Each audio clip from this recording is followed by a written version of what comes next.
Merci beaucoup. J'en arrive à ma dernière question sur la question des phytos, qui a un sujet qui a été très largement travaillé par une autre commission d'enquête qui s'est tenue l'année dernière par notre Assemblée nationale, qui a largement abordé ces questions, même si personnellement j'en ai pas prouvé les conclusions.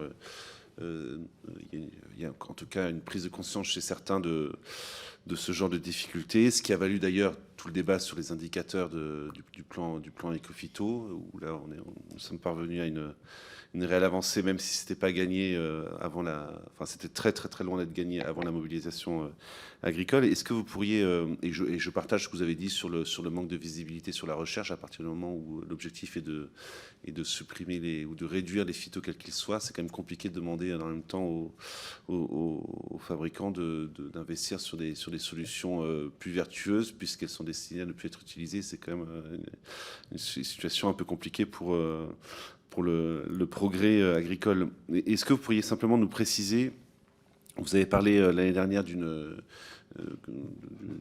fait que vous étiez à deux doigts d'être dans une impasse et que elle a heureusement été contournée par une dérogation. Est-ce que vous pourriez nous préciser contre quel ravageur il s'agit et la molécule qui risquait d'être, si vous l'avez à l'esprit, hein. Donc, le ravageur, c'était un insecte, hein, donc c'est les altises, donc petites ou grosses altises. Et la dérogation, elle était sur un produit qui s'appelle le cyantraniliprol, voilà, la molécule.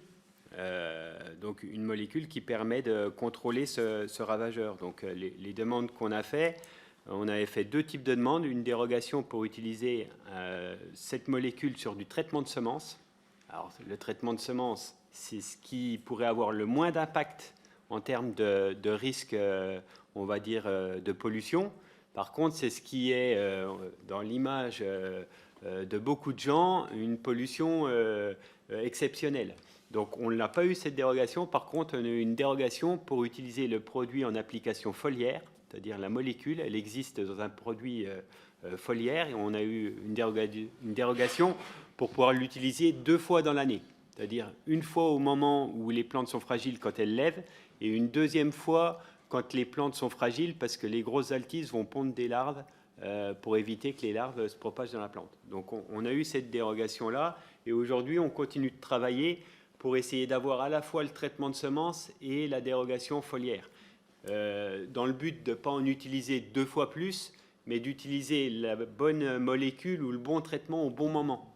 Et nous, on pense que si on avait l'application en traitement de semences, en termes de volume ou de quantité de produits, on arriverait à mieux gérer les choses, puisqu'on aurait un traitement de semences, je pense qu'il serait fait quasiment de manière systématique, et après, avec une application foliaire, on maîtriserait tout, ou peut-être même 0 application foliaire. Alors que là, on sait qu'on est obligé d'avoir 2 applications foliaires, et des fois, il en faudrait 3 ou 4. Parce que le moment où l'application foliaire, elle permet de protéger pendant 3 semaines, sauf que des fois, les altises, elles peuvent être là pendant 3 mois. Donc, c'est vraiment compliqué. Alors, on a en parallèle un travail avec de la génétique, parce que justement, de faire de la recherche pour avoir une production bio, ça nous fait aussi avancer, puisqu'on s'aperçoit que quand on a des essais avec 200 ou 300 lignées de moutarde différentes, et bien on passe dans les champs, il y a une attaque d'insectes, on s'aperçoit qu'il y a certains plants qui sont quasiment pas touchés. On ne sait pas l'expliquer aujourd'hui. Pourquoi? Est-ce que c'est dans le génotype de la plante? Est-ce que c'est une croissance qui est différenciée à un moment, puis la plante n'est pas fragile? On est capable de voir certaines choses qu'on ne sait pas expliquer, mais on se sert de ça quand même pour avancer sur la sélection. Oui, pour dire, nos programmes de sélection, en fin de compte, ils sont réorientés par rapport à ces variétés qu'on a dites tolérantes. Ce n'est pas des variétés résistantes aux insectes, mais tolérantes. Donc, on a rechangé notre fusil d'épaule un petit peu. Donc, on est reparti. Alors, il y a plein de qualités aussi physiologiques dans la moutarde. On en parle aussi du zéro rustique, toutes ces choses-là. Donc, on était parti un peu sur ces types de variétés. Mais du coup, on s'est aperçu qu'on est reparti avec ces variétés-là, qui sont dites tolérantes aux insectes. Parce que ce qui nous fait le plus gros défaut, c'est bien ça, c'est les insecticides par rapport à la production conventionnelle. Les insectes, c'est la bête noire des crucifères, entre guillemets, quoi. Ils sont vraiment noirs.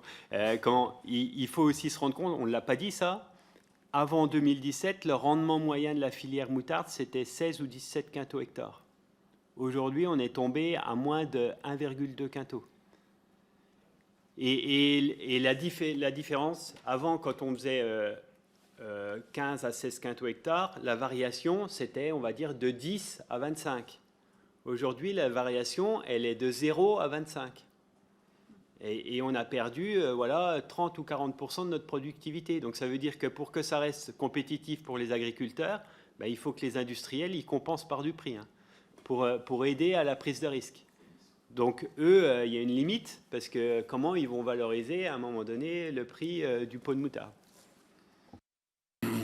Et alors, je complète par deux questions. La première, c'est que les rendements au Canada, ils sont de, pour comparer un peu, ils sont de combien? Et la deuxième question, c'est alors on a l'impression que le parasite est de plus en plus efficace, on va dire, enfin, en tout cas, qui cause de plus en plus de nuisibles, pardon, voilà. Et les deux pulvérisations de cette fameuse molécule dont je ne sais pas prononcer le nom ne suffisent pas. C'est ce que vous nous dites. Aujourd'hui, clairement, les Canadiens, ils ont un rendement moyen qui tourne plutôt autour de 7 ou 8 quintaux. Pourquoi ils arrivent à être compétitifs à ces rendements-là? C'est que les exploitations, la typologie des exploitations n'ont rien à voir avec les nôtres. Même si on est dans une région où on va dire on a, par rapport à la moyenne française, des grandes exploitations, mais une grande exploitation en France, c'est 150 hectares par agriculteur. Au Canada, c'est plutôt 1000 ou 2000 hectares. Donc ça veut dire qu'ils sont sur une échelle qui est complètement différente, avec des coûts de production qui sont du coup beaucoup plus faibles. Et la production de moutarde, elle est mise au Canada sur des terres à tout petit potentiel. C'est-à-dire qu'ils sèment déjà les autres cultures, le canola ou le soja, et à la fin, ils finissent par semer de la moutarde. Donc ils sont sur de la production très extensive. Donc ça veut dire qu'on ne sera jamais compétitif avec eux sur le prix. Et après, par rapport à l'utilisation des molécules, avec 2, c'est mieux que 0, et nous, on en est bien conscients, mais l'idéal, ça serait d'avoir pas forcément le droit de faire 4 ou 5 utilisations de cette matière active, ça serait d'en avoir 7 ou 8 différentes, pour éviter justement d'utiliser tout le temps la même, que les insectes deviennent résistants, et puis que dans 3 ans, cette molécule, elle soit inadaptée. Si on avait le choix d'en avoir 7 ou 8, comme c'était le cas avant, la résistance des insectes se développerait beaucoup moins rapidement. Alors le climat, faut aussi change les choses énormément. Mais le fait d'avoir une restriction de l'utilisation du nombre de produits favorise beaucoup le développement des résistances chez les insectes. En parallèle, la recherche génétique aussi qui doit nous permettre de faire des progrès là-dessus.